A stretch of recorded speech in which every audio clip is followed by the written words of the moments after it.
എല്ലാവർക്കും പുതിയൊരു വീഡിയോയിലേക്ക് സ്വാഗതം. ഇന്ന് ചക്കക്കുരു വളരെ കാലം കേടാവാതെ സൂക്ഷിക്കുന്നത് എങ്ങനെയെന്നുള്ള ഒരു വീഡിയോ ആണ്. അതിന് വേണ്ടിയിട്ട് കുറച്ച് ചക്കക്കുരു തൊലി കളഞ്ഞ് അതിൻ്റെ കഴുകി കട്ട് ചെയ്തെടുത്തിട്ടുണ്ട്. ഇതിന് ഒരു പാത്രത്തിൽ വെള്ളം വെച്ച് തിളച്ചു അതിലേക്ക് ഓട്ടയുള്ള ഒരു പാത്രം വെച്ചു ചക്കക്കുരു അതിലേക്ക് ഇട്ട് കൊടുക്കുക. ഒന്ന് ആവി വരുമ്പോഴത്തേക്ക് സ്റ്റവ് ഓഫാക്കുക. ഒന്ന് ആവി വരികയേ വേണ്ടൂ, നല്ലപോലെ വെന്ത് പോണ്ട. ഇതിൽ ഉപ്പോ വേറെ ഒന്നും ചേർത്തിട്ടില്ല. ഇപ്പോൾ നല്ലപോലെ ആവി കയറിയിട്ടുണ്ട്. ഇതിന് ഒരു പാത്രത്തിലൊരു തുണി വെച്ചിട്ട് അതിലേക്ക് ഈ ചക്കക്കുരു ഇട്ട് കൊടുക്കുക. ഇതിലെ ഈർപ്പം എല്ലാം പോയി നല്ലപോലെ ഡ്രൈ ആയിട്ട് കിട്ടണം. നല്ല കഴുകി ഉണക്കിയ തുണിയായിരിക്കണം, അതിൽ അഴുക്കൊന്നും പാടില്ല. ഇനി ഇതിലേക്ക് ചക്കക്കുരു ഇട്ട് കൊടുക്കാം. നല്ലപോലെ അതിൽ തണുത്ത് കിട്ടണം, എന്നിട്ട് മാത്രമേ എടുത്ത് വയ്ക്കാവൂ. അപ്പോൾ നല്ല ആവിയുണ്ട്, അതിലേക്ക് എല്ലാം ഇതുപോലെ ഇട്ട് കൊടുക്കുക.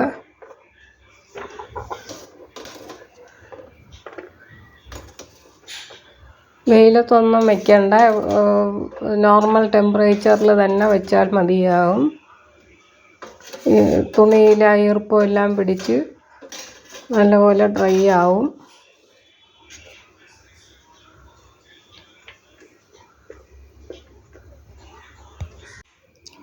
ഇതിപ്പോൾ നല്ലപോലെ തണുത്ത് നല്ല ഡ്രൈ ആയിട്ടുണ്ട്, ഈർപ്പമൊന്നുമില്ല.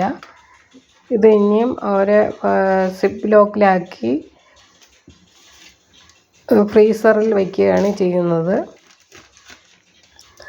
ചക്കക്കുരു നമ്മൾ ഫ്രീസറിൽ വയ്ക്കുമ്പോൾ ഈ ഒരു പാകത്തിനാക്കി വേണം വയ്ക്കാൻ. പച്ചയ്ക്ക് വെച്ചാൽ അതിൻ്റെ ടേസ്റ്റിന് വ്യത്യാസം വരും. ചക്ക സാധാരണ നമ്മൾ അങ്ങനെ തന്നെ എടുത്ത് വയ്ക്കുകയാണ് ചെയ്യുന്നത്, അതിന് ടേസ്റ്റിന് വ്യത്യാസമൊന്നും ഉണ്ടാവാറില്ല. ചക്കക്കുരു അങ്ങനെ വെച്ചപ്പോൾ അതിന് ടേസ്റ്റിന് വ്യത്യാസം ഉണ്ടായിരുന്നു. ഇങ്ങനെ വയ്ക്കുമ്പോൾ എത്ര കാലം, ഒരു വർഷം ഇരുന്നാലും ഒരു പ്രശ്നമില്ല, നല്ല ഫ്രഷായിട്ട് തന്നെ ഉണ്ടാകും.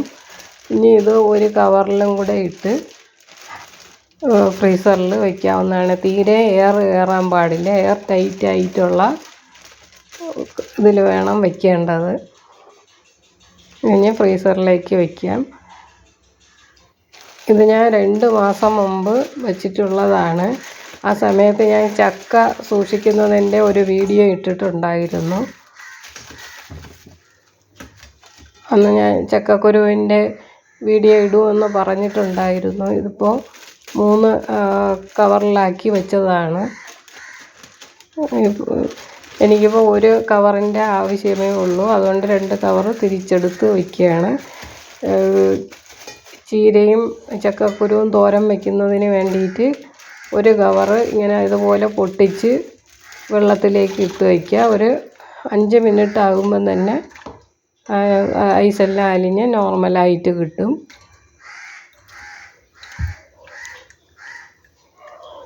ഇതിൽ അടുപ്പിലിട്ട് കഴിഞ്ഞാലും പെട്ടെന്ന് വെന്ത് കിട്ടുകയും ചെയ്യും. ഇനി അതിനുള്ള കൂട്ട് തയ്യാറാക്കാൻ കുറച്ച് തേങ്ങ മിക്സിയിലേക്ക് ഇട്ട് കൊടുക്കുക. ഒരു പച്ചമുളക്, കുറച്ച് ചെറിയ ഉള്ളി, 2 അല്ലി വെളുത്തുള്ളി, കുറച്ച് ജീരകം, ഒരു നുള്ള മഞ്ഞൾപ്പൊടി, ഇതെല്ലാം കൂടെ ഒന്ന് കറക്കി എടുക്കുകയേ വേണ്ടൂ. ഞാൻ ചട്ടി അടുപ്പത്ത് വെച്ചു, അതിലേക്ക് കുറച്ച് വെളിച്ചെണ്ണ ഒഴിച്ചു. വെളിച്ചെണ്ണ ചൂടായപ്പോൾ കുറച്ച് കടുക് ഇട്ട് കൊടുക്കാം. കടുക് പൊട്ടുന്ന സമയത്ത് കുറച്ച് കറിവേപ്പിലയും ഒരു വറ്റൽമുളകും ഇട്ട് കൊടുത്തു. ഒന്ന് മൂക്കുമ്പോഴത്തേക്ക് ഇത് എടുത്ത് വെച്ച ചക്കക്കുരു ഇട്ട് കൊടുക്കാം.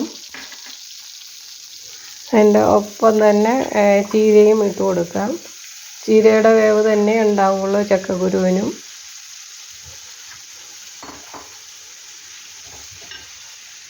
ഇനി ഇതിലേക്ക് കുറച്ച് ഉപ്പ് ചേർത്ത് കൊടുക്കാം. ഇനി അരച്ച് വെച്ച കൂട്ടും കൂടെ ഇട്ട് നന്നായിട്ട് ഇളക്കുക.